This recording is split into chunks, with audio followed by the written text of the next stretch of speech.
ایک صاحب نے یہاں آئے تھے, انہوں نے پانی بوائل کر کے پینا شروع کیا. میں نے ان سے کہا پانی بوائل نہ کریں آپ.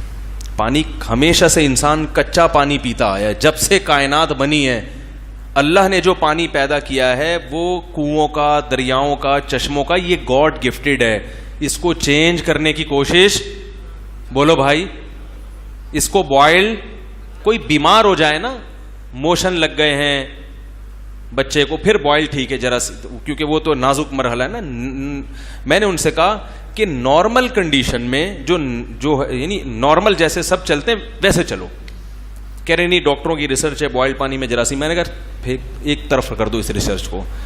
جو ریسرچ آپ کو نیچر کے خلاف لے کے جا رہی ہو نا, کیونکہ قدرت نے جو پانی پیدا کیا ہے وہ اسی شکل میں پیدا کیا ہے, اور ہمیشہ سے اسی پیغمبروں نے جو کام کر لیا نا وہ نیچر ہے.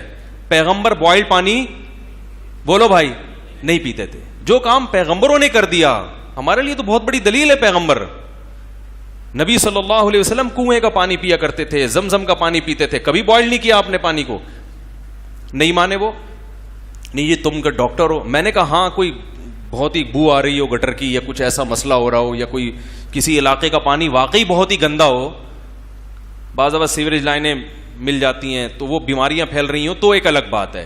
لیکن سوات مردان کے لوگ ہیں, یا پنجاب میں کنوؤں کا میٹھا پانی, کیا ضرورت ہے یار اس پانی کو بوائل کرنے کی. اتنا اچھا چھلکتا ہوا, ابھی اٹک میں گیا تھا ماشاءاللہ, ایسا خاندانی پانی بھر بھر کے پیا ہم نے. میں نے لوگوں سے کہا, میں نے کہ اس کو بوائل نہیں کرنا, اتنا طاقتور پانی ہے. سوات مردان میں چشموں کا پانی, اس کو بھی لوگ بوائل کر کر کے پی رہے ہیں. اللہ کے بندو, یہ تو قدرت نے تمہیں ٹونک دیا ہے, تحفہ دیا ہے, اس کو تو بوائل نہ کرو. نہیں جی, ان کی سمجھ میں نہیں آیا کہ ایکچولی جراثیم, جرمز کہیں سے بھی کسی بھی وقت حملہ, کہیں سے بھی نشانہ لگا سکتا ہے, ٹھا ٹھا فائرنگ کر کے چلا جائے تو جرمز ہی ہو جاتا. میں نے کہا پیو, پھر پتھری ہو گئی تھوڑے دنوں میں,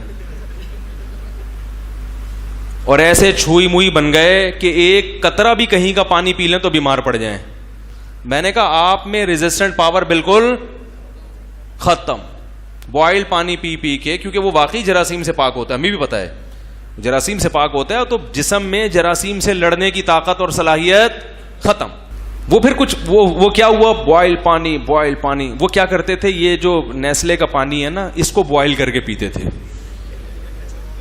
نیسلے کا پانی ایک تو وہ ویسے ہی صاف ستھرا, اوپر سے اس کو بھی کیا کر رہے ہیں, بوائل. وہ کیا ہوا, تھوڑے دنوں میں بیمار ہو گئے, اور پھر پتھری بھی.